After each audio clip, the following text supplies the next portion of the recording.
Komið öll sæl. Sýnir Egils hefja haustgönguna. Við erum búin að vera í sumarfríi síðustu vikur en nú tökum við upp þráðinn sem frá var horfið og verum hér í beinni útsendingu alla sunnudaga. Það er við bræður, ég Sigurður Magnús og Gunnar Smári sem erum umsjónarmenn þáttarins og eins og svo oft áður þá er þetta í tveimur hálfleikum, fyrri hálfleikur og seinni hálfleikur og í seinni hlutanum koma til okkar Margrét Vilhjálmsdóttir afbrotafræðingur, Nikoli Limosti sem er doktorsnemi og Snorri Másson þingmaður. En hérna í fyrir hlutanum þá er það Sonja Þorbergsdóttir, formaður BSRB, Ásgeir Brynjar Torfason, hagfræðingur og ritstjóri vísbendingar og Sirri Hallgríms verkefnastjóri. Hérna, já, við erum velkomin. Takk fyrir. Takk. Við verðum að byrja í Alaska. Það er svona frétt sem að kannski við svona fylgjast með hundinu og svona það sem á eftir kemur. Sonja, þú vantilega fylgst með þessu við hinn? Já, sko, það var auðvitað svona fyrir fundin að þá voru hugsaðan bara vonandi kemur ekkert út úr þessu og kannski voru það bara bestu fréttirnar en auðvitað, já, kannski ekki mikið vitað um það. Kannski hefur eitthvað meira að fara framheldur en kom hana en þetta er auðvitað.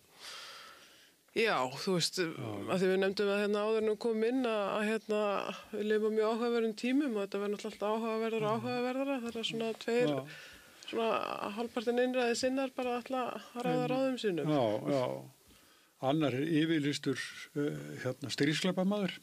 Já, og hinn náttúrulega virðist vera í því aðalverkefni að reyna að seilast eftir friðarverðlaun Nóbel sem er náttúrulega mjög áhugavert svona í ljósi þess að það nú stríða annars þar í heiminum sem að Bandaríkin bera mikla ábyrgð á líka. Já, ég held að Þorvaldur Gylfason hafi skrifað það einmitt að sá sem að sækist eftir friðarverðlaun Nóbels, hann getur ekki fengið þau. Sko. Já, það er bara Nóbel sjálfur sá sem að bankar upp á, hún við vísa út.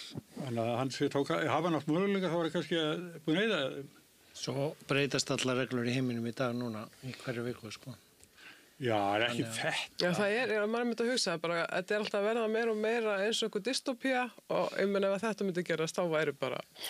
Já, ef að það er það sem það kostar að láta eitt af þessum tveimur stríðum allavega hætta að þá, og það snýst náttúrulega gullið í velunarpenningnum og peningana sem hann fær, því það er það sem að dregur áfram þennan mann. Og gleymið ekki, hann er líka dæmdur, þó hann sé ekki eftirlýstur alþjóðlega. En það sem að mér fannst nú,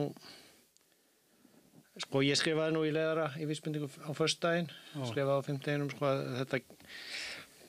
þetta gæti verið sko svona sögulegu viðburður sem kemur út úr fundinum en það gæti líka verið að það myndi ekkert breytast. Núna er eiginlega, nú bíðum við eftir fundinum í Washington á mánudaginn þegar Zelenski kemur, sem lendi nú í svolítið miklu svona bullyingi þar hérna síðast þegar hann mætti til Washington.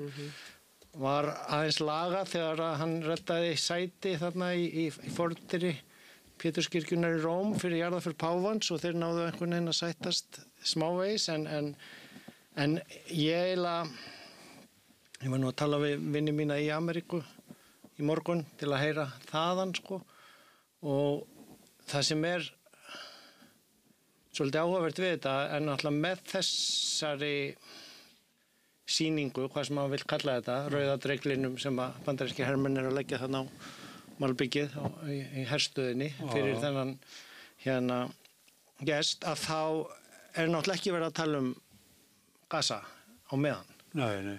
Og eiginlega mín pælingi hitapottunum á hann sko, þegar ég var að reyna að hugsa upp eitthvað snjallt til að segja hérna sko að hafandi hlustað á ágætis vikulokk á RÚV í gær, þar sem voru sko Þórdís Kolbrún fyrir utanríkisráðherra, Baldur Þórhalls og síðan Albert sem er alltaf fenginn, sem var reyndar með Jóni Ólafs í Sprengisandi í morgun líka, að ég eiginlega mæli með því við alla núna ef þið eftir að hlusta á þetta eða að hlusta á allar umræður þessi mál núna og skipta út hérna Palestínu fyrir Úkraínu og Rússlandi fyrir Ísrael og bara pæla í umræðin út frá því að því að það er eiginlega svona einn af áhugaverður lærdómum í þessu ástandi í heiminum í dag að við erum að skiptast upp og til í að breyta reglum sumt en ekki annað og já, mjög svona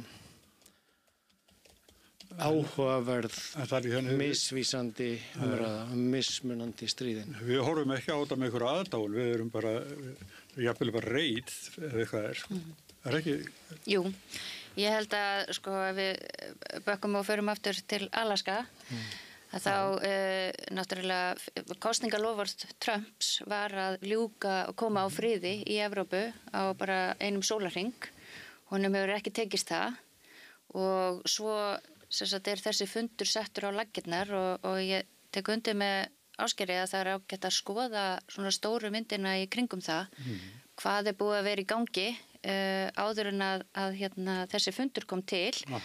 Og eins og góð vinkona mín frá Bandaríkjunum, sem þið hittir nú áðan, sagði að fyrir þennan fund þá er náttúrulega Trump í klemmu út af Epstein skjölunum og allir í þeirri birtingu og nú er engin fókus á það, nú er engin að tala um það, nú er verið að tala um bara þetta og hann í einhverjum svona friðapostúli og ég veit ekki, þú veist, ekki það ég sé að koma með einhverja samsæriskenningar en ég menna að það er ágætt að horfa stundum á stóru myndina. Það sé smjörklípa. Já, líka, og að því að það kemur síðan í þannilega séð ekkert út úr þessum fundi fyrir Trump og það er Pútín sem labbar út úr þessum fundi sem sigurveri.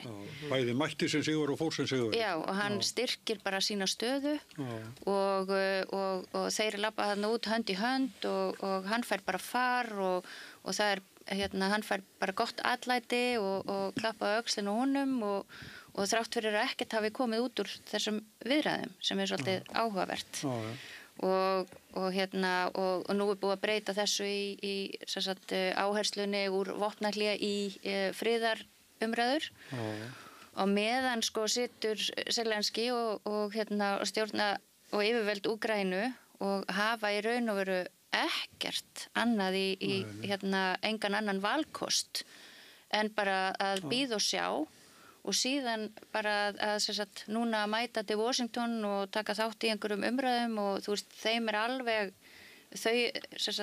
Zelenski er alveg bara fastur í raun og veru, hann getur ekkert annað gert en bara að gangast við þessu og maður skilur ekki alveg hvert þetta leiðir líklegasta niðurstaðan ef að það eigi að nást friður er bara að gefa eitthvað, Úkraína gefi eitthvað eftir en hvort það dugi til það treystir enginn Rússunum, þú veist að maður veit það ekki en þetta eru eins og við tölum áðan þessir skrýtnu tímar sem við lifum á verða bara skrýtnar og skrýtnari.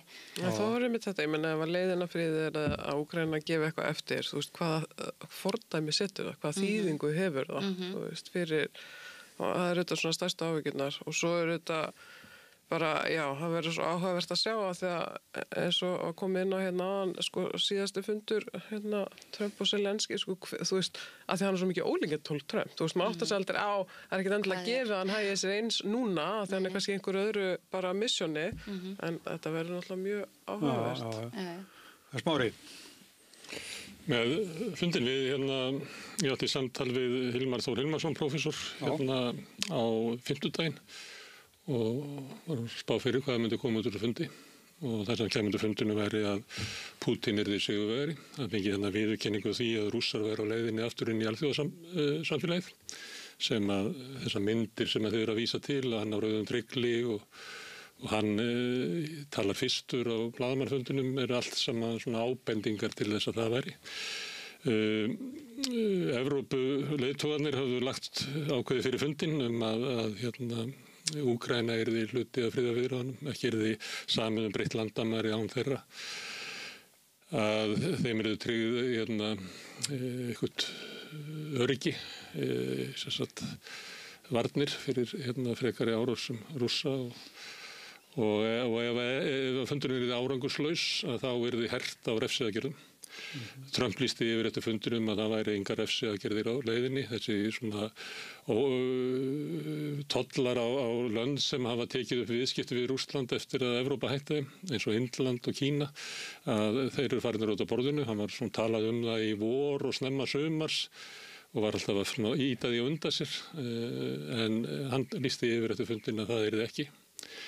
Og hann segir eitthvað sem svo Trump að nú bara boltinn, ég búinn að semja við Rússa og nú boltinn hjá Úkraínu og náttúrulega kannski Evrópu, betur að við. Og mér finnst það benda til þess að hann sé bara að hann eiginlega hættur. Ef að Evrópa vill styðja Úkraínu í stríðinu sem að, ég meina, flestir eru sammála að það hafa Rússar yfirhöndina og því Rússar mæta því við samningsborðið með tiltölulega sterkari stöðu því áframhaldandi stríð mun leiða til verri stöðu fyrir Úkraínu. Úkraína er í þeirri stöðu, það er best að semja núna því ef þú ætlar að semja til hálft ár og þá verður það líka bara verra því að þú verður að hafa einhverja stöð og vývillum til þess að geta samið. Og það eru sjónarmið og við höfum vitað það lengi að það eru sjónarmið inn í ríkisstjórn Bandaríkjanna sem segja að þetta stríð tapað. Það er vonlaust að halda þessu áfram, það bara endar með einhverjum hörmungum, ekki ætlaðu að fara út í annað Afganistan eitthvað slíkt í 20 ár í þessu stríði. En síðan eru sjónarmið sem að segja að Bandaríkjum verða að standa með Evrópu og Úkraínu og Trump, þeir segja þess að geta markan, hann bara flakkar hann á milli, það verður eftir því svona hvað hann er. Þegar hann tók við og hann ætlaði að leysa stríðið á einu degi með einu símtali, þá ætlaði hann að ganga að skilyrði Rússa og tróða í honum í kokið á Evrópu. Komst að því að það var ekki að virka, hvorki gagnvart Evrópu og hann hafði ekki alveg fullan stuðning innan Bandaríkjanna til þess að gera það. Þá leit út eins og hann ætlaði að beita Rússa hörðu. Það var svona í vor og fram til sumri en hann er augljóslega farin af þeirri braut og núna segir hann sér svo að ég meina ef að Evrópa vill halda stríðin áfram að þá við getum alveg sendt vopn en þið verða að borga fyrir það. Þannig hann er að draga úr stuðningi við Úkraínu, hann er að draga úr því að Bandaríkjamenn muni fara á sveif með einhverjum hertum viðskiptaþvingurum sem við getum alltaf að setja spurningamerki við því að Evrópusambandið er komið með 19. pakkan og það hefur bara ekki virkað hingað til, þannig að áttu 20. pakkin að virka eða 21. eitthvað svoleiðis, þannig að við verðum líka að vera svolítið raunsæ það að þeirra aðgerðir sem að Vesturveldin og Evrópa hafa verið með í Úkraínustríðinu hafa ekki leitt til að Rússar tapi. Ástand í Úkraínu er hryllingur, algjör hryllingur og framtíð Úkraínu er hryllileg. Já, en mér finnst líka að tala um Evrópu, þarna eru þeir sem sagt, Rússin og Bandaríkjamaður. Ég er ekki að leggja þetta til, ég er bara að reyna að lesa í það hvað Trump hvernig hann les stöðuna. Hann er yfirgefið Úkraínu. Það er eins og vanti Evrópu inn í þessar samræður. Evrópa hefur ekki vald, Evrópa hefur ekki hervald, hefur ekki efnahagslegt vald, hefur enga stöðu til þess að vera þáttakandi í þessum umræðum. Trump lítur á það að umræðuna snúast það hvernig stórveldin sem Bandaríkin og Kína og Rússland skipta með sér heiminum. Evrópa gaf eftir í varnir sína til Bandaríkjanna eftir seinna stríð. Evrópa hefur enga samstöðu, hefur enga getu, þeir hafa ekki vopn, þeir geta ekki sett vopn til þeir hafa ekki vopn af framleiðslu, þeir hafa ekkert afl til þess að hjálpa Úkraínu. Nei, ég segi það, við sem Evrópubúar, þeir hafa bara orð. Okkar heimsálfa bara hún á bara orð. Já, ef ég má koma inn í þetta, þó að séu 19 pakkar búnir, þá er ekki hægt að segja að þeir hafa verið gagnslausir, þó að því þú veist ekki hvernig ástandi væri ef þeir hefði ekki verið gerðir. Stóri vandinn í því sem sagt er náttúrulega annars vegar smygli og hins vegar það þeir sem að falla ekki undir það. Það er að segja olíuviðskipti og svona fari gegnum Indland en á lægra verði sem hefur nýst Indlandi til iðnaðaruppbyggingar. Indland er að taka við iPhone-framleiðslunni frá Kína. Þú veist, þannig að þetta er, og nú er ég bara að tala úr alþjóða efnahagspressunni, en þá ekki allavega að fara frá Bandaríkjanna hálfu í hart gagnvart Kína, eins og staðan er núna. Og þá ætla ég að leyfa mér að benda á alveg magna viðtal við hann Ragnar Baldursson í 2 þáttum hér á samstöðunni fyrir vikunni sem að skýrir mjög vel út fyrir manni Kína. Því við verðum að skilja Kína núna ef við ætlum að skilja hvað er að gerast í heiminum. Ég skrifaði fyrir helgina í smá yfirferð svona þessar flekar hreyfingar í heimskerfinu og með smá sögulegum bakgrunni og vitnaði Gideon Rachman sem sagði þegar ef að Zelenski verður ekki á fundinum í Alaska, þú veist, ef þú ert ekki við fundarborðið að þá ertu líklega á matselinum. Núna sko spurningin hvort við séum að fara inn í það ef að hérna þetta er rétt greining sem að Gunnar Smári dregur fram hvar Trump stendur að þá sé sko Evrópa á matseðlinum. Ég var nú bara að gefa þetta kynna að við litla Ísland gætum verið á matseðlinum sko ef við viljum ekki vera með í Brussel en sko alvarleiki málsins er þessi ef að það þarf að fara að verja Úkraínu með hermönnum á landsvæði Úkraínu að þá er Evrópa með svo fáa þegar að Trump segir og maður þarf náttúrulega alltaf að túlka það sem Trump segir sko á þríþættan hátt, maður þarf að vera með sálfræðing, maður þarf að vera með myndgreiningu og ljósmyndunum og svo þarf maður að vera í einhverju svona sviðsmyndagreiningu en sem hann var að bjóða í þessum núna og spurningin kemur á morgun hvernig hann sé að bjóða það að tryggja varnir Úkraínu gegn því að þeir gangi ekki inn í NATO. Og hvað þýðir það og ég man ekki hvort þetta var í vikulokunum eða sprengisandi sem ég heyrði þetta mjög vel greint. Það er að segja ef það er ekki bandarískir hermenn fremst til varna til að ógna til að standa gegn Rússunum að þá sérstaklega ef bandaríkjamenn draga sko tæknilegu aðstöðuna sína sem er að hjálpa Úkraínu núna að hitta rétt skotmörk öll þessi tækni herþjónustu bandaríkjanna þeir draga það tilbaka í viðbót við að vera ekki að senda vopnin eða að láta Evrópu borga fyrir vopnin sem þeir eru að senda þú veist, að þá er sko þrátt fyrir það að Evrópa og sko viðskiptafélögin eru fullir af því hvernig Evrópa er að sko margfalda upp hergagnaframleiðsluna sína og taka upp herskildu í Londonum, nokkrum, fleirum og finna út að skriðdrekarnir komast ekki yfir brýnnar þegar við þurfum að færa þá til og það eru, þú veist, franski skriðdrekar búin að vera á götunum í Sviss núna, það er bara, sko, það er absúrt að segja að Evrópa sé ekki tilbúin. Evrópa var náttúrulega alls ekki tilbúin því hún lét Bandaríkin sjá varnina sína frá seinna stríði og sérstaklega gegnum kalda stríði. En Evrópa er að gera sig. Þú ert að hún geti orðið tilbúin kannski eftir 14 ár. Nei, ég er ekki að halda því fram. Ég er bara að segja að því að fjölmiðlar á Íslandi lesa ákaflega lítið af evrópskum miðlum og ég meina Svíþjóð er búin að umturnast á síðustu 2 árum, ekkert eitthvað bara gangin í NATO. Það er bara að vera að æfa börn í því, það er að senda leiðbenningar heim til fólks, ungt fólk í Svíþjóð er bara mjög tilbúið til að fara í herskildu og verja sitt land. Það er sko búið að plana hvernig þjóðargerðseminar eru fluttar úr þjóðminjasafninu í örugga geymslu. Það er allt á fullu og aftur úr viðskiptapressunni í að undirbúa Evrópu fyrir eitthvað sem að lætur mig bara vera að lesa sögu sko fyrir á seinna stríð til þess að skilja hvað gerast. En ef ég má aðeins koma inn í þetta þá er mitt sko það sást bara svolítið vel og ég tek undir það sem Gunnar Smári var að segja varðandi varnarmálin og hvernig Evrópa stendur gagnvart þessu og Bandaríkjunum að það sást mjög vel á síðasta NATO-fundi þegar að Trump kemur bara og segir, heyrðu, þið þurfum bara að borga þetta og Evrópa var ekki í neinni stöðu annað en að segja bara já og við líka, ég meina og við erum sjálf hér að fara eða miklu meira í varnarmál eða þurfum að gera og þetta sem að þú nefnir varðandi að Evrópa sé að efla hernaðinn sinn það er bara, sem maður segir að góðri íslensku too little too late vegna þess að þeir eru bara mörgum áratugum á eftir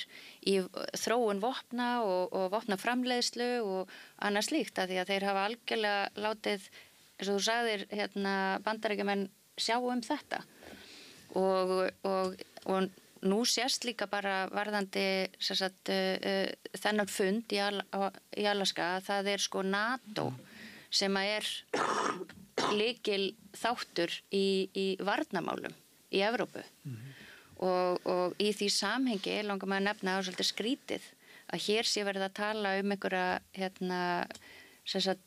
Evrópu aðilda viðræður á þeim forsendum að við þurfum að efla okkar varnarmál vegna þess að það augljóslega er ekki augljóslega sýnir sig að NATO er það sem að allir eru að reiða sig á og Evrópa bara það til dæmis ef Úkraína færi inn í Evrópusambandi núna, það myndi ekki gagnast þeim neitt í varnarmálum. En sko, aðgreinum á milli, það er svo merkilegt hvernig umræðan á Íslandi fer alltaf í Evrópusambandsaðild Íslands, aukaðir í þessu NATO. Í þessu samhengja því að virðist vera að tala um að forsendur væri út af varnarmálum. En NATO, og nú ég bara vitni í alþjóðlega fjölmiðla á einhverja greina sem ég skrifaði í byrjun ársins í heimildina, sko, þú veist, NATO kannski dysfunksional.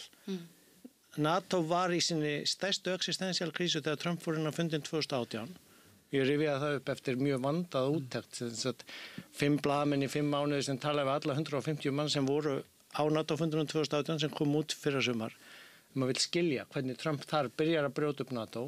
Núna á síðasta fundunum þó það hefur verið settlað að þú veist ekki og það í hendina á þessum eina manni sem að, þú veist, fer stundum eftir taco, þú veist, Trump always chickens out eins og fundunum í Alaska og þannig þú veist ekkert hvort að hann stendur við 50 greinina eða 18 greinina. Þannig að ætla að stóla sjá NATO sem varnir í þessum heimi þar sem sem sagt, þessi eini kall og þessi góði vinur hans sem hann hitti í Alaska á föstudaginn séu gaurarnir sko, að þá og kannski sko ekki bara eitthvað Úkraína eða Ísland eða Grænland á matselinum hjá þeim, heldur hreinlega bara Evrópa hérna að þá sko spurningin hvort við þurfum aftur að hringja Ólaf Ragnar og tengslin hans við Kína því að það sé okkar eini bandamaður í heiminum. Það sem ég var bara að benda á ekkert endilega að NATO sé besti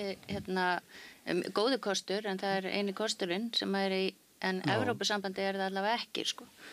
Það sé alveg Evrópusambandi búið að vera að byggja upp sinn sameiginlega hernaðarmátt á síðustu 3 árum á meiri skala. Evrópusambandi hefur breyst meira á síðustu 2 árum heldur en sko Ég held að Ísland sé eina landi sem líti á Evrópusamband sem varnarbandalag. Nei, ég ekki ég meina, hvað heldur að þeir sé að gera þegar þeir eru að samþætta hernaðarframleiðslu? Þeir eru að samþætta þetta innan NATO sko. Já, það er NATO sem ákveður hversu brýrnar, hversu Ölfusárbrú á að vera breið til þess að franski skriðdreka komist yfir. Það er ekki Evrópusambandið. Sko. En ég ætla aðeins að því að vera að tala um Trump og Putin og oft vera að tala um að það eru sálfræðingar til þess að skilja þetta. Ég held að það sé, ég var að við svoleiðis hugsunum, að þetta séu okkur 2 klikkaði kallar. Þetta eru menn sem að, ég held að Putin njóti sko stuðning svona 85% af sinni þjóð, sem styður bara hans stefnu. Og ef við myndum fjarlægja hann þá fengjum við eitthvað svipað eða ég fælega þá vera. Og sama á við Trump, ég held að afstafa hans að að þetta séu, hann að spila eftir sko öryggisgreiningu sem bara innan úr Pentagon að ef að Kína á að vera okkar framtíðar óvinnur að þá það mjög óheppilegt fyrir okkur að hrekja Rússa í fangið á Kínverjum þess vegna verðum við að byggja upp betri samskipti við Rússa til þess að geta verið betri stöðu til þess að eiga við okkar framtíðar óvinn. Þetta bara búið að vera þekkt í Bandaríkjunum alla þessa öld að þetta þykir ekki vera sniðugt að gera andstæðing úr Rússlandi. Þetta eins og bara andstæðir hagsmunir sem Evrópuleiðtogarnir meta sem að líta svo á að það sé ekki friður í Evrópunum að Rússland sé andstæðingur. Ég meina það enginn í Evrópu sem að tala um það hver á að vera staða Evrópu og Rússlands eftir 50 ár. Bara enginn sem að pæla í því. Þetta bara allir til í það að bara, það allir til í að herfaðast, herfa eða hugafar barnanna og bjarga þjóðminjasafninu þannig að sko Svíarnir geti gert neitt til þess að aðstoða Úkraínu með því. En það allir til í að herfaðast í Evrópu, það til í að eyða 5% af landsframleiðslunum í hernað og varnir. Það enginn til í að tala um diplomatíu, það enginn til í að tala um það svo hvers konar, hvernig við að tryggja frið til framtíðar Evrópu. Og ef við myndum spyrja mangi svona að því, það gert með hervæðingu? Mun hervæðing leiða til friðar og öryggis? Nei. Af hverju er það að því?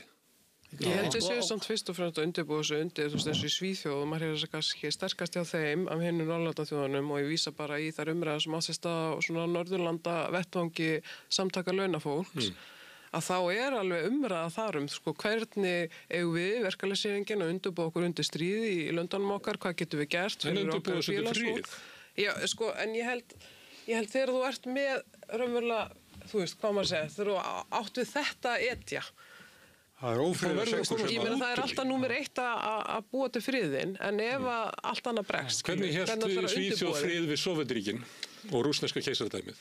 Ættir ekki að fara að rifja það bröð? Já, þú veist, ég meina núverandi ríkisstjórn Svíþjóð alltaf heldur ekkert eitthvað sem maður myndi veðja á, þú veist, en samt, þú veist, ég er að segja að þetta er ógnir, það er bara velnett fólk í Svíþjóð sem upplifir það að bara stríð sig yfirvofandi. En ef allir gera ráð fyrir stríði þá verður stríð. En þú getur ekki verið bæði á móti Evrópusambandinu og það sé einu vondi en líka verið á móti það sem við tala um stríð. Ég meina Evrópusambandið er sko... Ég var að tala um Rússland og keisaradæmið rússneska og Sovétríkin. Og heldur að Evrópusambandið sé ekki búið að vera á fullu í diplómasíu í fullt af löndum þannig kring og ég meina, þú veist, Moldóva, Georgía, allt dæmið. Ég meina það er mjög mikla líkur á að von der Leyen hafi beilað inn á tollana í samningunum við Trump fyrir nokkrum vikum til að tryggja áfram að þeir myndu styðja við varnir Úkraínu. Þú var tilbúin að gefa eftir sko og fórna... En Ásgeir, þú ert að tala um diplomatíu gagnvart Trump og Bandaríkjunum, þú ert ekki að tala um diplomatíu gagnvart Rússlandi. Við vorum með Evrópuráði hérna í Hörpu að semja einhvern veginn hvernig þeir ætluðu að hérna, hafa versalasamninga þegar þeir væru búin að sigra á vígvellinum. Þetta er diplomatían í Evrópu. Nei, það var engafundur einhver, hérna, ég er ekki að tala um það. Ég er að tala um það sem að venjulega... Inn í Evrópusambandinu er fólk sem að segir að eina leiðin til þess að hafa frið í Evrópu er að brjóta niður Rússland, þannig verður fallen state. Þess vegna verður við að sigra Rússland ekki bara í Úkraínu, heldur verður helst herinn okkar að fara inn í Rússland og brjóta þau. Þetta er bara, ég tek ekki þátt svona umræð. Það sem að Evrópa er að verja með því að vera að styðja Úkraínu eru Evrópskildi sem að Úkraína vogaði sér að vilja taka upp í sínu landi og það var það sem að gerði Pútín brjála. Sko, og það er það sem varnirnar hjá Evrópu snúast og það eru varnir og lýðræðislegum gildum sem báðum þessum kollum sem eru ekki klikkaðir en þeir eru hins vegar óáræðanlegir því að þeir bara gera það sem þeir græða sjálfur mest á. Þeir eru bara svona hinn sko, skýrasta mynd ultra neoliberalismans. Þeir eru báðir moldríkir hafa komist til valda með sínum peningum til að tryggja sér og sinna vina hagsmuni. Þeir eru lýðræðislegir. Þó þú getur alveg sagt, já, 90-80% rússnesku þjóðanna styðjan og helmingur Bandaríkjanna kaus Trump. Ég ber alveg fulla lýðræðislega virðingu fyrir því, en það er byggt á peningavaldi eins og Þorvaldur Gylfason var hérna held ég viðtali hjá öðrum, ég er ekki búin að klára að horfa það, en sko, og þið sjáu það bara þegar Tim Cook frá Apple kemur í heimsókn til hans og gefur honum einhvern glerhring svona eins og verðlaunagripp á íþróttamóti sem er á gullfæti og skýra gulli.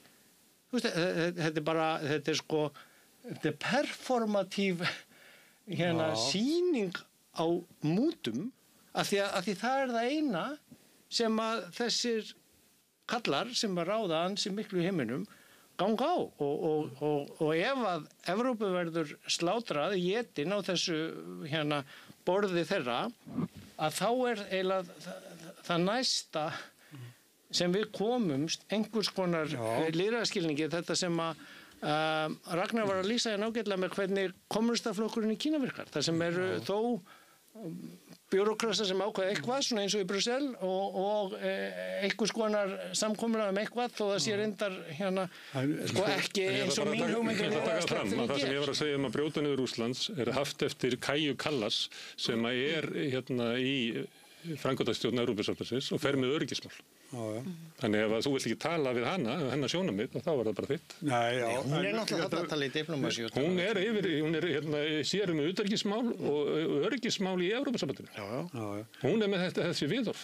Og það er ekki furða út að við séum í vanda. Nei, svo líka eins og vorum að tala við náður komið inn. Vinkona þín sem kom hérna með þér og hefur búið mikið í Bandaríkjunum. Hún er reynilega lýsa hugarfæri fólksins því að það er fólk sem er koma ólögulega inn í landi, búin að eiga heima í 10 ára, búin að skjóta niður rótum og allt og svo bara vera að leita þessu fólki og svona kannski ekki eins og gestabók gerði við kýringana en nánast það er bara að vera að taka fólkið og fara með það og frá því sem það hefur yfir fyrir og með í langan tíma og það er ekki bara þetta, það er meira sem að innanlandsvandinn hjá Trump er mjög mikill. Hann er búin að fara allt of ógætilega, hann er búin að kalla út þjóðvaraliðið og það er búin að reka það í burt aftur að það var ólöglegt. Þannig að maðurinn er alveg bara skoppar að kringa í hausnum á. Ég er ekki viss hann eða hans fylgjendur telji það að vera óvarlegt sko. Ég telji þetta bara að vera hluti af einhverju aðgerð sem þeir eru að byggja upp. Þeir eru að auka þol þjóðarinnar við svona aðgerðum og þú gerir það, ferð eins langt og getur og bakka pínlítið svo heldur áfram. Hann fór í LA og það gekk svona og það fer hann næst í Washington DC og hann heldur bara áfram, sko, þetta ekki mistök. Nei, hann var rekið þaðan. Ég myndi ekki halda þetta að þeir metið þessi svo að þetta hafi verið mistök, bara langt í frá. Nei, hann gengið og langt, sagði ég er ekki að segja ekki. Ég held að þetta metið ekki þannig. Ég held að það sem hann kann einna best er að spila á almenningsálit og fjölmiðla og með allskins svona aðgerðum sem eru drastískar, þá er hann að taka fókusinn og af einhverju öðru og setja á eitthvað annað. Og svo rugglar hann bara alla í rýminu og að meðan hann er bara að gera ykkur hluti sem enginn þá er að spá í á meðan. En mér langar samt sko þegar tíminn líður svo rætt, við verðum að koma þess heim. Sko. Það til dæmis nú er verðbólguhorfur, hverju þetta aftur? Hver eru verðbólguhorfur? Það eru bankarnir að vera að koma með svona 4,5% út árið sem er svona hárfínt undir mörkunum sem er í kjarasamningum, þannig að Sonja og félagar geta ekki rift samningum út af verðbólgu. Er það þannig?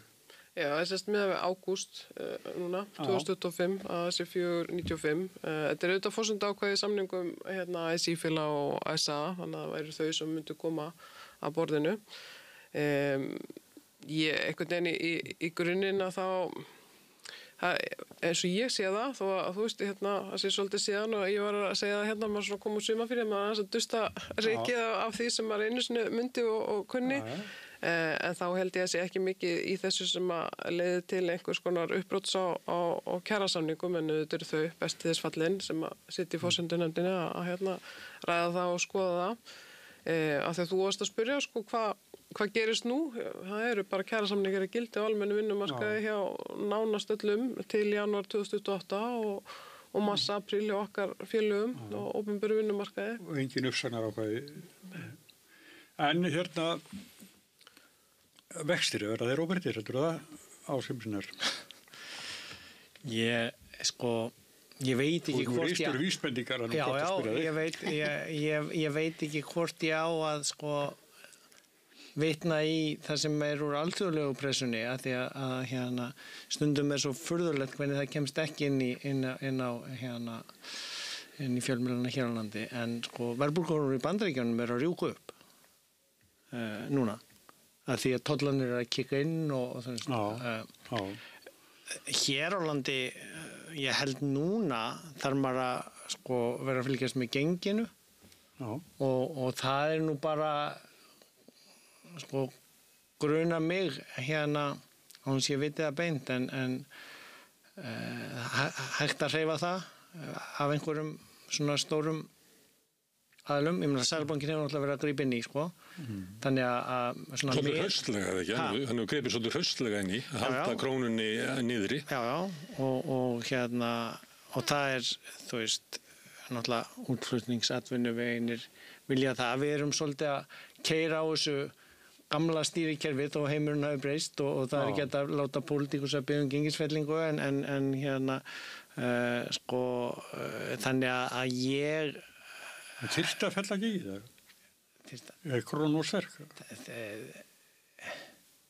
Það fyrir eftir í, ég meina, þú getur ekki spurt reynd svona þess, það fyrir eftir í hvernig þú spyrð, ég meina, eftir hvar fólk stendur, ég meina, spurningin snýst er hægt að láta launafólk taka meira á sig því að þessi barátta snýst það, eða er hægt að láta, viðskipta lífið á Íslandi læra að á því er ekki bara tryggð upside en downside er einhvern veginn annarkvort dulið, ríkið tekur það á sig eða við látum lífeyrissjóðina taka höggið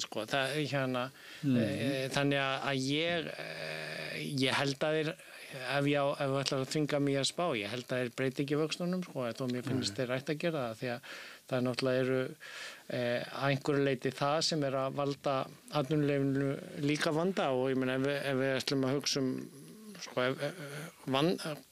hvaðan kemur verðbólgan og maður er að hugsa út frá venjulegu launafólki sem að borga annarkvort verðtryggða leigusamninga eða húsnæðislán, að þá náttúrulega ætti hér að vera á skala við hervæðingu Evrópu, einhvers konar húsnæðisaðgerða dæmi, en það er erfitt að sjá þess merki og í stað þess að verktakarnir sé að byggja á fullu, þá liggja þær á lóðunum og treysta á hækkunina á því og verðbólgan er náttúrulega þægileg því þá hækkar allt bara og þú...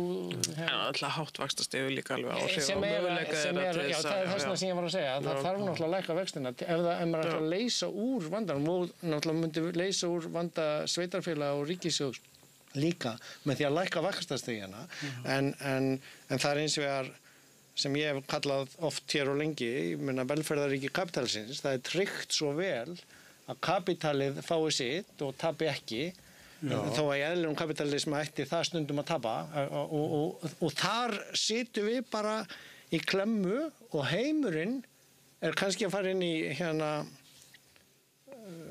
enn meira stríðsástand, er allavega byrjað í tollastríðsástandi sem er að keyra upp verðbólgu í heiminum í viðbót við hvernig COVID keyrði upp verð í heiminum og svo búum við fákeppnið umhverfi þar sem að þetta kemur allt með viðbótar álagi. Þar sé að verðbólgan kemur, það hækkar álagningin, það hagnar bankana náttúrulega bara í fínum málum í verðtryggingu, í verðbólgu ástandi. Þeir vilja ekki, þú sjá hvernig hagdeildina spá, þú veist, það er ekki verið að tala niður eða spá niður verðbólgu þar. Það er bara verið að tala upp verðbólgu í öllum viðskiptamiðlum og bankahagdeildum sem ég les og jafnvel frá Seðlabankanum sjálfum líka þannig að við verðum bara meðan að má ekki tala um Evrópu eða alþjóðlegt samstarf eða alveg gjaldmiðla, þá erum við bara hér með okkar gamla stýrikerfi og okkar minnstu mynt í heimi og prófum hana núna í nýju hernaðarumhverfi og tollastríða. En nú eru líka dæmi það að það er tilfullt af íbúðum sem seljast ekki vegna þess að það eru bara dýrar, fólk kemst ekki inn í þær, það er bara allt, orkureiknin til dæmis. Þetta er svolítið furðulegt ástand á húsnæðismarkaðanum þar sem að einhvern veginn í Reykjavíkurborg hefur tekist að búa til eftirspurn eftir íbúðum og offramboð af íbúðum á sama tíma. Reykjavíkurborg. Já. Og það er þannig, ég meina það er að því að það eru offramboð á íbúðum sem að seljast ekki, einhverjum lúxusíbúðum sem eru rándýrar og ekki með bílastæðum og svo framvegis, á meðan það er skortur af íbúðum fyrir bara fyrstu kaupendur og venjulegt fólk sem er bara að leita eftir hagstæðu húsnæði og í eðlilegri stærð. Og ef viðskiptaráð fengi sínu fram að borgin drægi sig út úr með verkefnishreyfingunni að byggja hagkvæm ódýr leiguhúsnæði, að þá væri ástandi betra á markaðanum, heldur þau? Ég er ekki að segja það, ég er að tala um bara þessi, að það er engin stýring, það hefur ekki verið neinn stefna. Nei, hér er treyst á markaðan. En í Kópavogi Hafnarfirði, það ætti að vera fullt af góðu húsnæði þar er ekki... Já, ég meina, er ekki ástand... Meirihlutinn í Reykjavík er ekki þælast fyrir sjálfstæðsfólkinu þar. En er ekki staðan aðeins betri þar? Nei, hún er bara, það var nú 1 ár, ég held að fyrir 3 ára þá fækkaði íbúðum Hafnarfirðar. Já, ég held að það er ekki svo margir að flytja yfir í Kópavogi frá Reykjavík. Það hefur verið fækkaðir. Það eru gamla fréttir. Það sem að skýrir það að þessar íbúðir lækki ekki verði, sem er náttúrulega stórfurðulegt, og það hlýtur að vera að þeir sem hafa fjármagnað þetta eru bara stóla á áframhaldandi verðbólgu og hækkun verðsins. Ef hér væri eðlilegur markaður, þá myndi verðið á þessum íbúðum droppa.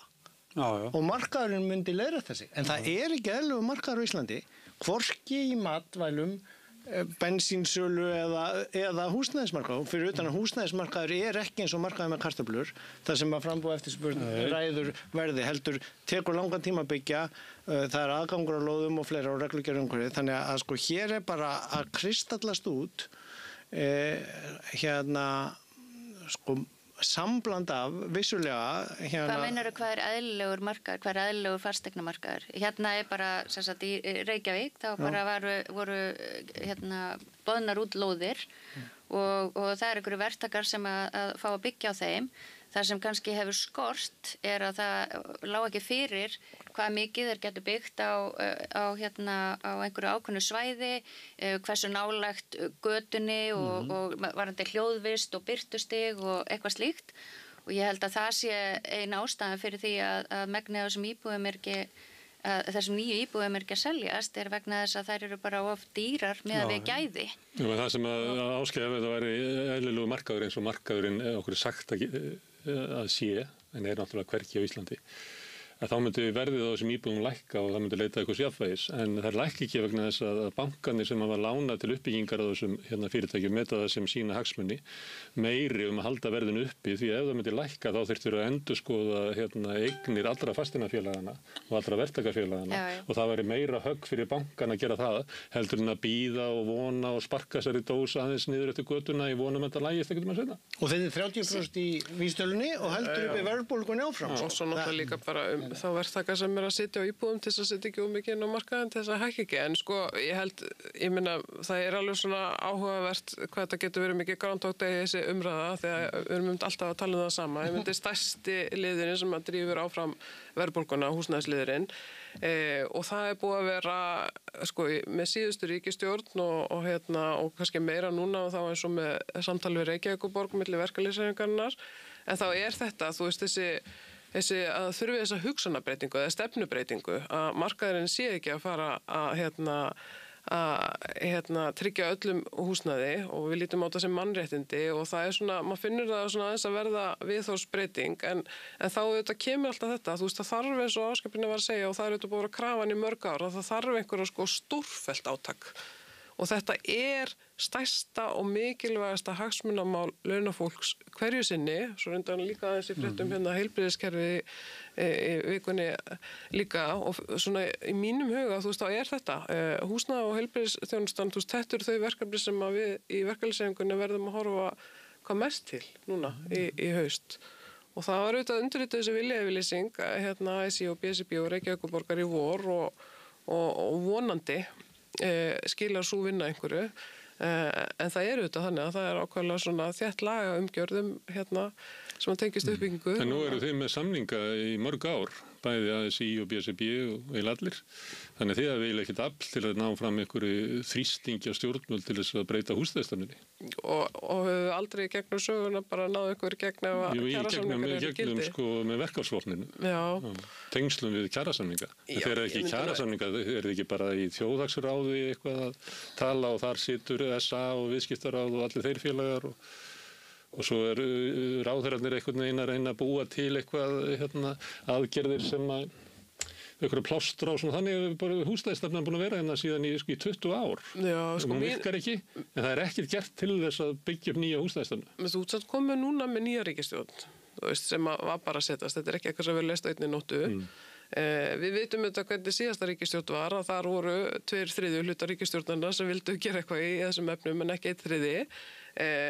Núna hefur við svona aðra tilfinningu og líka bara, ég meina, að því átt að máði að það svona vinsælt að gagnrýna Reykjavíkurborg en þau þegar kemur að félagslegu húsnæði þá hafa þau staðið sér langbest og eru að sinna því með langbestum hætti þó að þessu sannarlega fleiri sveitafélög sem eru búin að koma sterkt inn núna að undanförnu. Þetta stundur sagt að vera efstur í Tossabekk. Já, en það samt svo áhugavert að skoða að því að, þú veist, við sem búum á malbygginu, kannski gerum okkur ekki grein fyrir því, en þessi húsnæðisskortur allstaðar. Það alveg sama í hvaða sveitafélagi komið, það sama staðan allstaðar og þetta hefur verið gríðarleg fólksfjölgun, en hún ekki þannig að hún sér stað í öllum sveitafélögum landsins. Það sem kannski fyrirgeða, ég með bara að segja það sem kannski ólíkt með Reykjavíkurborg og hinu sveitafélögunum að það bæði offramboð af ákveðnu húsnæði, en á meðan það líka skortur. Það náttúrulega bara svo svakalega mikið byggt þegar náttúrulega langstærsta aukningin á fólki í Reykjavík. Já, það ekki verið að byggja samkvæmt þörf. Þú veist, það verið að byggja hellingi í Reykjavík en ekki samkvæmt þörf sem til staðar. Nei, og það var náttúrulega fyrir það ólíkt Reykjavík og hinu sveitafélögunum. Nokkrum árum sem var náttúrulega bara engin yfirsýn yfir hvað vantaði og svo byrjaði HMS að krefja og það var svona liður í lagabreytingum að krefja sveitafélögunum að gera húsnæðisáætlanir og til þess að mynda að vita þá hvað vantar cirka, þú veist, með mannfjöldaspá og hvað ætlið að byggja og þau eru ekki, þú veist, ég man ekki hlutfallið en það ekkert sveitafélag sem eru að uppfylla raunverulega eigin viðmið hvað þau ætluðu sér að byggja, sem er svakalegt. Og þess vegna, einmitt, kemur þetta, og ekki síst í svona þessu vaxtastígi, að þá þarf við opinbera að koma inn. Það verður að tryggja húsnæðisöryggi. Það er bara, það stendur allt og fellur með því. Er eitthvað samtal frá ykkur við ríkisstjórnunum þetta? Sko, það er náttúrulega ekki okkur formlegu vettvangi, en það eru þetta í gangi húsnæðishópur sem búið að tala um á vettvangi stjórnvalda og svo sömuleiðis sem nefndi á þessa viljayfirlýsingu við Reykjavíkurborg og svo þetta eru við með Bjarg sem er bara stöðugt að gera samninga og byggja upp. Þetta er verðstæsta verkefni í samfélagsins. Þetta ástæðan í húsnæðismálum er það sem að dregur mest úr lífskjörum almennings og dregur hryllilegast úr lífskjörum þeirra sem að veika standa, einstæði foreldrar, öryrkjar, lágtekjufólk og grefur undan því að það geti átt sér bara bærilegt líf. En samt hefur þetta ástæði búið að vera augljóst öllum í 20 ár. Samt verið ekkert verið gert. Og vandinn er þetta viðheldur verðbólgun áfram og sko sumir sem trúðu að markaðurinn myndi leysa og koma fram með íbúðir sem var eftirspurn eftir. Það er augljóst, hvort sem maður vil kæra Reykjavíkurborg það eða reglugerðumhverfinu, að verktakarnir sjá, og þetta er bara reynsla mín frá því að kominga fyrir 10-12 árum, hafandi byggt 200.000 fermetra í Skandinavíu og sjá síðan hvernig þetta virkar hér. Þeir fara allir, kaupa lóðina, fara inn í Reykjavíkurborg og krefjast þess að fá að byggja meira fermetrum inn á lóðina, þenni hana út á mörkum og kannski indregna efstuhæð, fá meira byggingamagn. Þeir eru búin að maksa sinn hagnað með því að byggja sem mest, skýtt með gæðin á því. Það verður að reyna að setja inn reglugerðum byrtu að því það er búið að byggja svo mikið af íbúðum með svalir í norður, þar sem aldrei kemur sól á, djúpar, myrkvar byggingar, af því að hér var létt á reglum og þetta er alveg bara til staðfest, 2012, tekið út úr byggingarreglugerð, svona kröfur, að því það átt að auðvelda svo framboðið á íbúðum, en það sem kom í ljós, að það auðveldaði bara aukna hagnaðarsókn gaurana sem voru að byggja. Og síðan núna er sem betur fyrir einhverju virkni á markaðinum, þannig að hann er að fatta að það er mismunandi gæði á íbúðunum og þeir eru síðan búin að byggja svo mikið af lúxusíbúðunum að því hinn byggingargaurin gæti svo mikið á að byggja lúxusíbúður og það er hér heil mikið af lúxusíbúðum sem standa tómar sem er bara eins og í Asíu. Það þarf að fara til Asíu til að sjá svona að fólk kaupir íbúðir sem standa tómar af því að þær eru svo góð leið til að geyma pening af því að markaðurinn er að hækka svo mikið af því skorturinn er svo mikil. Þannig að meðan að Skandinavíu gerir kröfu íbúða, búsetu, þú mátt ekki vera að eiga svona margar íbúðir nema að setja upp félag, það er hægt að setja allskyns reglur. Þetta snýst til dæmis Evrópusambandið, svo ég held áfram að verði það hér. Það býr til markaði. Þú setur reglur til að búa til markað. En mér langar aðeins að nefna því að þú varst að tala nýja ríkisstjórn, þá var ný ríkisstjórn með plan, sagði hún, fyrir kosningar og ég kalla eftir því plani, það hefur ekki ennþá sést. Forsætisráðherra ætlaði að vera með, hún var með einhverja auglýsingu og það sem hún ætlaði að vera með sleggju á vextina. Og ég svona miða við, ég vona sannarlega að það takist en svona miða við hvernig horfur líta út í dag að þá eru eitthvað rúmlega 50-57 milljarðar ófjármagnaðir í fjármálaáætlun ríkisstjórnarinnar. Það eru verið að setja okkur tolla hægri vinstri frá Bandaríkjunum og Evrópu og við vitum ekkert hvernig það endar. Við erum með aukinn kostnað í varnarmálum og þannig að það er mikla blikur á lofti. Þú ert ekki bjartsýn? Ég er ekki endilega, maður er bara eftir að sjá planið en það getur vel verið að það sé einhver töfralausn í gangi sem á eftir að skýrast en það bólar ekkert á því og það hefur ekkert verið að setja neitt fram eða sína neitt í það ennþá. Þannig að það svona eftir að koma í ljós hvernig það mun virka en þetta lítur ekki vel út eins og staðan er akkurat núna. En við náttúrulega komum að svo annar átt eins og BSRB okkar umsögnum sko fjármálastefnuna erum vel að þetta út að horfa á sko sveltið í innviðunum okkur sem ég var að nefna áðan, hvað sem það í heilbrigðiskerfinu eða velferðarþjónustunni almennt sem að bitnar auðvitað, ég meina verðbólgavextir, skortur á húsnæði, þetta bitnar auðvitað alltaf á þeim sem síst skildi. Við sáum það, því var aðeins að nefna áðan í skýrslu Ríkisendurskoðunar varðandi heilbrigðiskerfið í júní, að hún náttúrulega staðfest það sem búið að ræða þetta í mörg ár, að það skortur á fólki, það skortur á fjármögnun, sömuleiðis að það að vera að benda á að væri kannski ekki nægilt eftirlit með þess að læknum sem að væri að taka verkefni í gegnum Sjúkratryggingar Íslands og svo varum við myndi vera að gera nýjan samning þar. Þannig að þetta auðvitað alltaf okkar við gagnrýndum þannig í fjármálastefnunum raunverulega aukið aðhald þegar að þú ert komið með innviði sem að eru bara á þrótum komnir.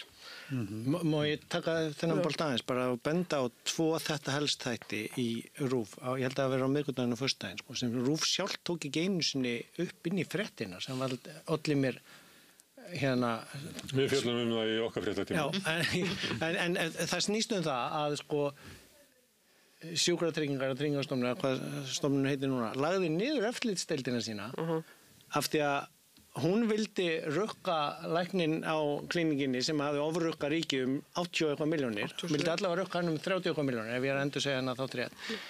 Og nýr forstjóri bara lagði niður eftirlitsdeildina, felldi niður rukkunina, heilbrigðisráðherra kemur og gerir nýjan samning af því það eru náttúrulega ekki eins og það sé einhverja margir sem geti gert þessa aðgerð, aftur dæmum trúin á markaðinn og markaðslausnir og það sé betra að einkaaðilar reki heldur en ríkið og svo einn einkaaðili sem kannski getur gert það, þannig að ef ég túlka þessa 2 þetta helst þættir rétt og þeir byggja á skýrslu Ríkisendurskoðunar sem gagnrýnir Sjúkratryggingar Tryggingastofnun fyrir þetta að þá einhvern veginn bara þarf að sópa þessu undir teppu einhver helvítis rannsóknarblaðamenn sem komast í upplýsingar þetta og jafnvel þá þannig að það sé ekki satt fyrir frétt. Það var ekki skýrsla frá Ríkisendurskoðun. Jú, en það var nefnilega ekki nefnt fyrirtæki. Eða læknirinn eða fjárhæðin held ég í skýrslunni.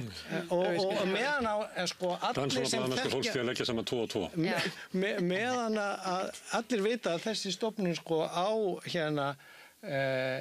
öryrkja eða ellífisþega sem fengu aðeins hærri vexti verið að krefja endurgreiðslur og endurmat, ég held að sko 80% af útgreiðslum og Tryggingastofnun til neðsta lags samfélagsins eða að það fólk og ég vil sko sjúkir sem á örorkubótum fara kannski að vinna eins og þá þurfa að endurgreiða 600. Þetta stofnunin alveg á fullu en hún má ekki taka enga sjúkrahúsið og rukka það 80 milljónir fyrir ríkissjóð. Og þetta gangast undir það að Tryggingastofnun geti lesið bankareikningin.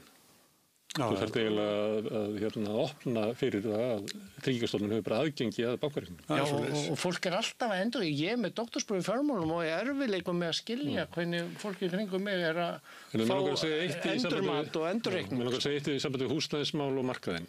Af því ég var við ættum að spyrja Mangisuna hvort að vopn hefur leitt til öryggis og friðar sem aldrei gert.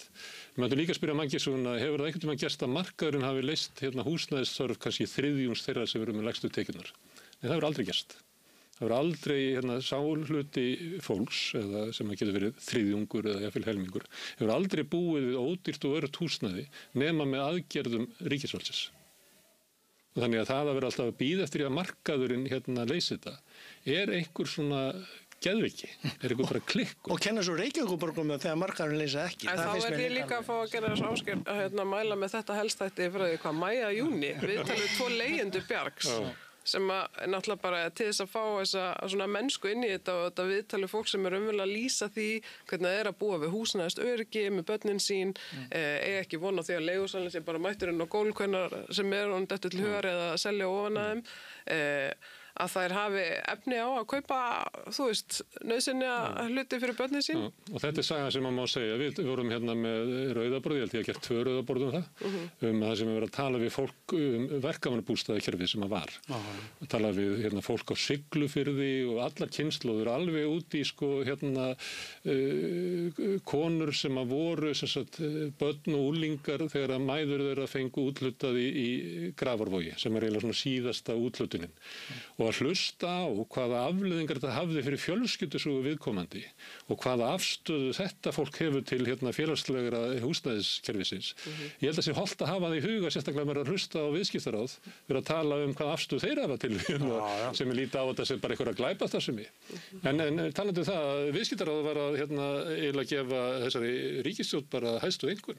Það var bara eiginlega veiðigjöldin, en annars eru þau bara mjög ánægðir með stefnuna. Já, ég misti þess af þessu. Þeir eru bara svona ánægðir með stefnuna. Þú ert óánægður með fjármálastefnuna. Viðskiptaráðið hörku ánægð með hana. Daði Már fekk bara fullnaðar einhvern. Okkar maður, Daði Már. En svo var það... Af því að þeir eru að tala um breytingum í ríkisstjórninni. Viðskiptaráðið er á því að nei, við erum ennþá við völd, krakkarnir. Af þessum málum sem þeir náðu í gegn, sko.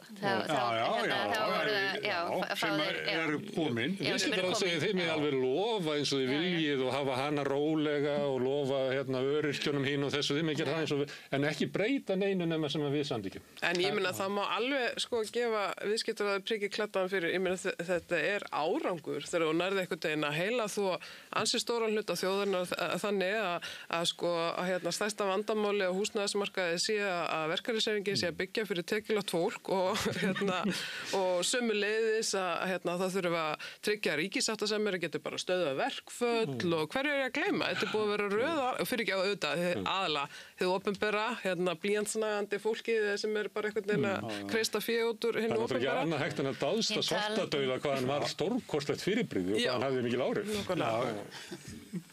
Siri, þú ert að segja það? Nei, ég var bara, því þú vorst að tala blýantnægandi, talandi stjætt, annars verður, einmitt. En það er En svo Þetta er áhugaverð þessi umræðu efnahagsmál og húsnæðismálin og svona þetta hvað er mikill þungi í þeirri pólitík sem verður slegist á næstu árum. Nei, á næstu bara mánuðum og missurum. Og það er heimsviðskiptin, hættan þar, öryggismálin og fleira. Ég man ekki bara eftir að það sé jafnt mikið bara af málum sem við verðum bara að setjast niður með og finna einhverja lausnir á. Af því að við höfum oft talað verið bara hvað pendullinn sveiflast og í vor og eiginlega inn í sumari þá var ég bara orðin ansi svartsýn bara hvar er mennskan, hvar er þjóðin sem segir alltaf, þú veist, viljum aukin jöfnuð, viljum aukna fjárfestingu í heilbrigðiskerfinu og svo framvegis.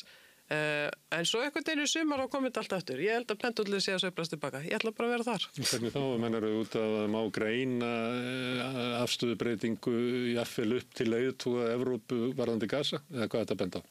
Þú veist, nú er ég fyrst og fyrst að horfa á innviðina en umræðan Gaza er náttúrulega bara einhver allt annar handleggur og hrikalegt og eiginlega bara ótrúlegt og líka bara sjá eins og Dani núna alltaf ekki að viðurkenna þannig að ótímabært segir. Ég held að ríkisútvarpið ætla ekki að viðurkenna þarna sé þjóðarmorð. Nei, þú veist ekki fyrir að búa skilgreina það ótrúlega. Já, að þessi komið. Ég held með þess að New York Times og sér komið þangað. Þetta er að tíminn er að fjara út hjá okkur. En það var eitt stórt mál, það er þetta með sjóeldið og laxana sem sleppa út frá þeim og þó að þessi hafi verið eitthvað sem heitir húðlaxar, sem að menn heldur fyrst að vera eldislaxar. Já, nú þeir eru kallaðir í fréttunum í átöðu að meintir eldislaxar. Pæliði í afli aftur, svo við höldum nú áfram að dáðast að afli SA og viðskiptaráðs. Meintir eldislaxar. Þessir fiskar, þessir húðlaxar, eru eldri en sjókvíeldið. Þannig að það er eins og ég skil þetta. En hvað sem þetta er, þá kemur bara í ljós að það er gat á kvíunni. Á kvíunni segir með þetta og búið að vera og það er náttúrulega fiskurinn hvert fer hann? Það er að finna það betur út. Það er módel í vísbendingu fyrra þegar þessi stóri skandal kom 2003. Var það ekki akkurat sama? En það er í þessu tilfelli að þá auðvitað, þú veist þetta lítur mjög illa út en það hins vegar liggur ekki fyrir hvaða laxar þetta eru, hvaðan þeir koma og svo framvegis þannig að maður þarf stundum að bíða aðeins áður en að maður reiði aldan fer í alveg í full force En það var til þess að sjá hvað í raun og veru hvað við erum að tala sko. Er þetta ekki samt svolítið, ef ekki núna, þá bara næst? Nei, þá er íslenski laxastofninn búinn og það finnst mér magnaðast að því mikið af þessum vinnum mínum sem eru þannig í viðskiptaráði og SA og svona, elska að fara í laxveiði. Ég sé það á Instagram-feedinu mínu. En er ekki einu sinni hægt að fá laxveiði fólki til að koma með í að berjast fyrir hönd íslenskra náttúru og vera á móti laxeldinu? Ég held að sé að gera það bara fullum krafti en eina sem ég er ekki sérfræðingur í laxi eða laxeldi en ég bara segi, mér finnst oft sko að það kom þessi frétt og manni bregður og manni finnst þetta óhugnalegt og mér finnst það líka en svo þarf maður aðeins að stíga eitt skref tilbaka og hugsa, hvað erum við nákvæmlega að tala þú veist, það liggur ekki fyrir. Það allan mikil hætta. Það mikil hætta. En við viljum ekki kannski bara bíða áður maður fer í einhverja rosa yfirlýsingar að sjá hvað raunverulega þetta snýst Mér finnst búið að vera svona umræði í sumar vindmyllur sem að duttu allt inn með þessari ákvörðun ráðherra að hleypa inn eitt af þessum erlendu bara ævintýramenn. Þetta bara einhverjir fjárfestar út í Evrópu sem að vilja fjárfesta í vindmyllugörðum á Íslandi og það var ákveð að hleypa því í gegn og ég sé að svona dæmi hvað umræðan getur oft verið ómótuð og þetta með laxeldi, það er engin lærdómur af hvernig laxeldi var komið á Íslandi eða strandeldi. Mér finnst það svolítið ábyrjandi í því hvernig við erum að fara inn í vindmyllunar. Að við sem að fara að endurtaka það eftir 3 korter að þá verða komnir 40 vindmyllugarðar og þá fer að annmarkarnir að koma í ljós sem að þú segir kannski hafi verið bent á blaðsíðu 3 í vísbendingu 2024 og við sem nú gekk eftir, gengur spádómanir eftir. Skrítið. Og þeir eru að færa þér núna, hann í Garpsdal frá fjallsbrúninni sem þú sér frá veginum aftan á fjallið. Og veitir þið hvað er aftan á fjallinu? Það er Eyðidalur. Hvað haldið að sé verðmætast í íslenskri náttúru? Eyðidalur. Dalir það sem er ekki neitt. Og þar ætlum við að setja vindmyllunar okkar. Alveg eins og við settum fiskeldiskvíarnar í hreinu firðin okkar og Í fallegustu firðina.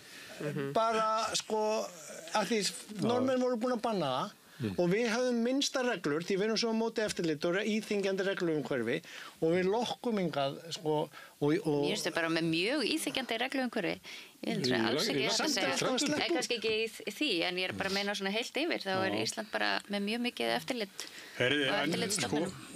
Nú það bara ræðnig að tíminn okkar er út runnin. Já, við ætlum að halda áfram. Við sitjum áfram og koma nýjir gestir eftir augnablik en Rakel Þorbjörnsdóttir, Sonja, Rakel. Fyrst skipti ég hitti Rakel og sagði gaman að hitta þið systir af því að það hefur verið svo oft spurt hvort við værum systur, fyrst við værum Þorbjörnsdætur. Þannig að þetta er skiljanlega. Já. Þannig að þetta, svona er það.